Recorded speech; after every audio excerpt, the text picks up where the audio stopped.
Bismillahirrahmanirrahim. Assalamualaikum warahmatullahi wabarakatuh. Baik, kali ini kita berjumpa kembali dalam pembahasan materi tentang aljabar, penjumlahan, dan pengurangan aljabar. Oke, langsung aja kita akan mengingat masa lalu kita. Mengingat masa lalu kita maksudnya masa lalu antara kita dan aljabar ya, pada pertemuan selanjutnya. Pada pertemuan sebelumnya. Oke, yang sebelumnya kita telah mempelajari tentang apa itu variabel, koefisien, konstanta, suku sejenis, dan suku tak sejenis.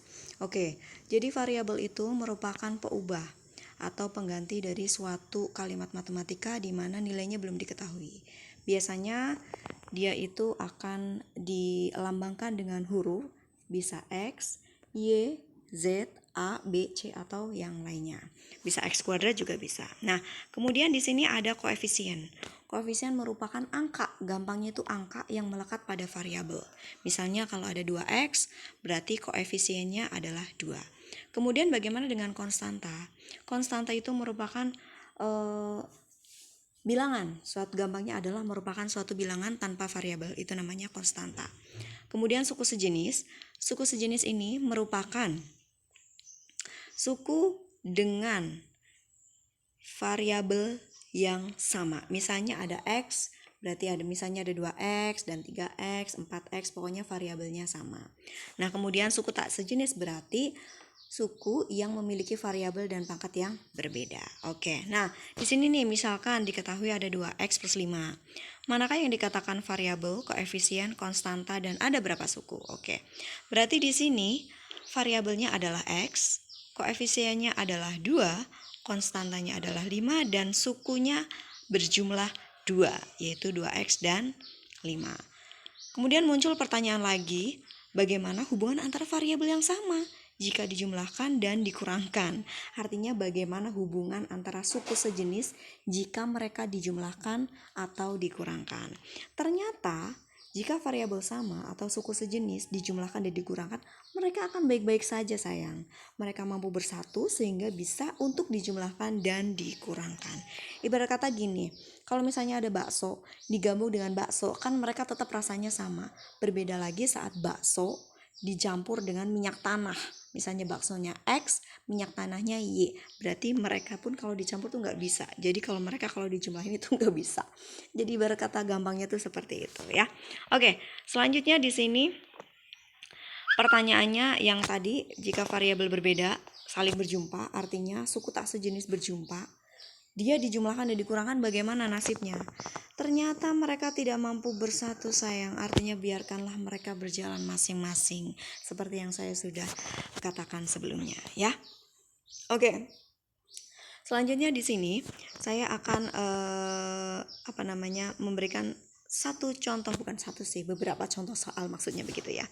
Di sini yang pertama ada X plus 2Y plus 6X min 3Y. Berarti di sini ada dua variabel yaitu X dan Y.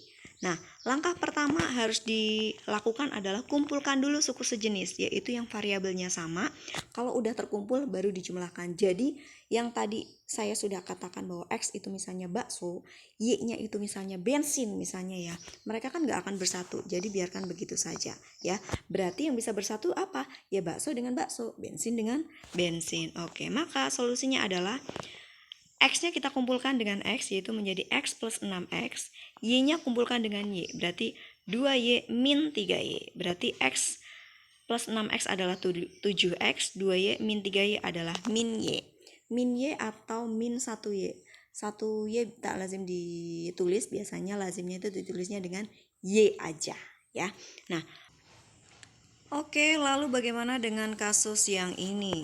Nah, ada suatu kasus di sini adalah Pak Ahmad. Pak Ahmad merupakan seorang pemborong beras yang sukses di desa sejahtera. Pak Ahmad mendapatkan pesanan dari pedagang pasar Senen dan pasar Minggu di hari yang bersamaan. Pedagang pasar Senen memesan 15 karung beras, sedangkan pedagang pasar Minggu memesan 20 karung beras. Beras yang sekarang tersedia atau stoknya Pak Ahmad hanya 17 karung beras. Misalkan X adalah masa tiap karung beras, maka yang diketahui adalah Oke, ini pertanyaannya, sorry. Ini pertanyaan adalah total beras yang dipesan itu berapa? Sisa berasnya kalau memenuhi pesanan pasar Senen itu berapa? Kemudian kekurangan beras Pak Ahmad kalau memenuhi pesanan pasar Minggu. Nah, dari soal kita udah dapat mengetahui beberapa hal, yaitu X tadi sudah dikatakan adalah masa tiap karung beras. X adalah masa karung beras, itu berarti variabel. Nah, kalau misal Pasar Senen memesan 15 karung beras dan 25 kilogram beras, maka model matematikanya akan berubah menjadi 15X plus 25. Nah, kenapa plus 25? Karena plus 25 itu adalah bagian dari X-nya. Dia udah ketahuan pasti. Sementara di dalam karung beras itu kan nggak tahu itu berapa, ya. Jadi nanti model matematikanya menjadi seperti itu. Namun di sini tidak ditanyakan tentang model matematika yang mengandung konstanta, ya. Jadi di sini stok gudang Pak Ahmad adalah 17X, pesanan pasar Senen 15X, dan pesanan pasar Minggu 20X. Oke. Nah, selanjutnya tadi kita ke pertanyaan yang pertama, yaitu total berasnya itu yang dipesan kepada Pak Ahmad berapa? Nah, berarti tinggal 15X pasar Senen, 20X pasar Minggu dijumlahkan jadi sama dengan 35X. Artinya apa? Total pesanannya adalah 35 karung beras, ya. Jadi makna dari 35X adalah 35 karung beras. Nah, kemudian ada pertanyaan kedua, sisa beras yang ada di gudang Pak Ahmad jika memenuhi pesanan pedagang dari pasar Senen. Berarti stoknya Pak Ahmad 17, pemesannya adalah 15X. Oke, berarti sisanya adalah 2X, artinya 2 karung beras. Nah, kemudian ternyata Pak Ahmad itu dapat pesanan dari pasar Minggu. Dia itu pesanannya itu lebih besar daripada stoknya. Maka sisanya adalah 17X dikurangi 20X. Sama dengan 17X miliknya miliknya Pak Ahmad, dan 20X adalah pesanan dari pasar Minggu. Maka sisanya berapa? Bukan sisa malah ya. Kekurangannya adalah 3. Makanya di situ ada nilai minus, makanya dia kurang. Kurang berapa? 3 karung beras. Oke, ya. Kemudian itu tadi kasus kehidupan sehari-hari. Sekarang kalau misalnya ada soal 3B plus 4B kuadrat min 5B, kemudian yang kedua ada 12X kuadrat min 9X min 8Y plus 7XY min 4X kuadrat plus 5Y, dan yang selanjutnya adalah jumlah dari 12X kuadrat min 9X plus 6 dan min 7X kuadrat plus 8X min 14. Nah, coba adik-adik ini kerjain dulu. Ini sama dengan berapa ya? Jangan lupa kumpulkan dulu suku-suku sejenis. Bakso dengan bakso, bensin dengan bensin, minyak tanah dengan minyak tanah, air dengan air. Oke? Kasihkan tadi. Lalu bagaimana jika nomor 3 dikurangkan? Oke, kalau nomor 3 dikurangkan berarti nanti tinggal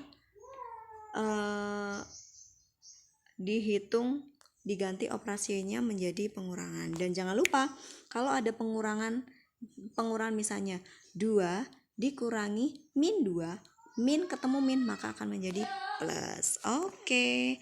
Nah, untuk selanjutnya kuisnya silakan kalian bisa mengerjakan dengan kode kuisis 94387993. Selamat mengerjakan. Sekian dari saya dan terima kasih. Semoga semua materi dipahami dan sukses selalu untuk kita semua. Assalamualaikum warahmatullahi wabarakatuh.